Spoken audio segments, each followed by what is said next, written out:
Hi there, Gemini. I'm back. I wasn't able to make it last month. I had some injuries brought on by my own overexertion. But I'm back because I want to talk to you this month about a very, very important transit. As you can see here, Saturn has moved into the sign of Aries. What we call it's a debilitation point. And this is rather challenging for Saturn. It's a 30-year cycle. It hasn't been in this position for 30 years.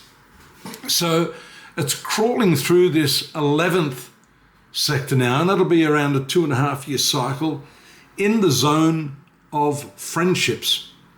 Now, if you understand anything about Saturn, its primary mechanism is detachment. It has some other influences that can challenge you, but I say detachment because right now I think you'll start to feel that the social groups you've been involved with, the one-on-one friendships that you've had, maybe for years, are not quite working the way you wanted them to. There's somewhat of a gap, and we can see that here because of the presence of Neptune also in this area now. So both these planets are new arrivals in the sign of Aries. So in a way, they're vying for your attention and your need for action, except they're very different in terms of the way they operate in your life. And you'll see there the spiritual, idealistic planet of Neptune shooting you upwards to that dream that you have of what friends should be, with Saturn here competing and dragging you back down and saying, no, this is how friends actually are. And so there's a dichotomy there right now.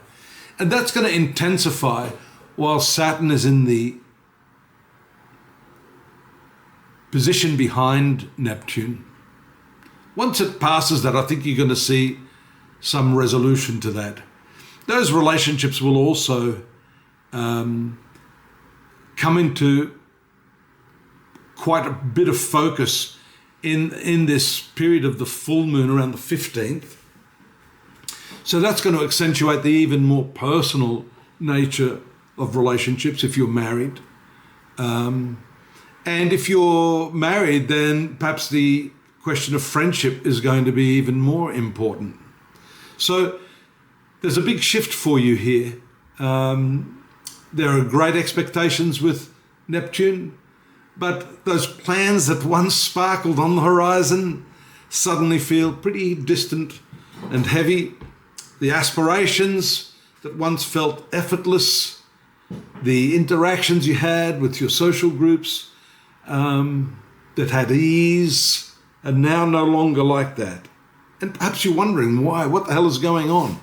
Well, that's Saturn's action, as I said. But more importantly, I think it's pointing you to, along with this sun during the month of June, to yourself. Because the sun in Gemini, this is the solar return for those of you born under the twins. It's asking you to reconnect with yourself, to be a good friend to yourself. You know, if you can't be a good friend to yourself, if you don't think you're worthy of your own time, your own energy, your own love and affection, then it's highly unlikely that you're going to attract that, or if you have had that, going to sustain it. There's a new moon taking place on the 25th here in the second house of your horoscope. And although that's not directly linked to this friendship theme that I want to push this month, it is a zone or a direction of values. Here you see 4 planets: Jupiter, the new moon, which is the sun and the moon, and Mercury also there.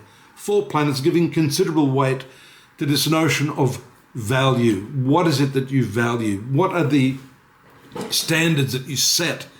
So the second house is normally regarded more as a financial sector, a zone of income, but it is also a zone of value. And that's why it brings us back to this question of what is it in yourself that you value? What are your standards right now? Who do you need to detach from to re-establish your worth in the nature of relationships? I think that is a very, very powerful theme for you. It's time for you to also look at the way you've been involved collectively with groups. You may have been, rah-ing a cause, but you may start to change your view on that as well. And all I'd say to you at this point is remain open. Minds are like parachutes. They don't function unless open. With that, I'd suggest you pop on over to astrology.com.au. Kay, my assistant, has put all the links in there. There's lots of free stuff there. Please support us. Go over there. As well, you're going to see a lot more on what this transit of Saturn in your 11th house actually means. And I think it's an eye-opener for you. Drop me a message, drop me a note here if you need some help, a bit of clarification. If you're studying astrology, I always love those sorts of questions. Hopefully I can steer you in the right direction and help you develop some further insights into that area. So again, thanks for joining me today, but I hope you'll join me again next month. Take care till then. Bye-bye.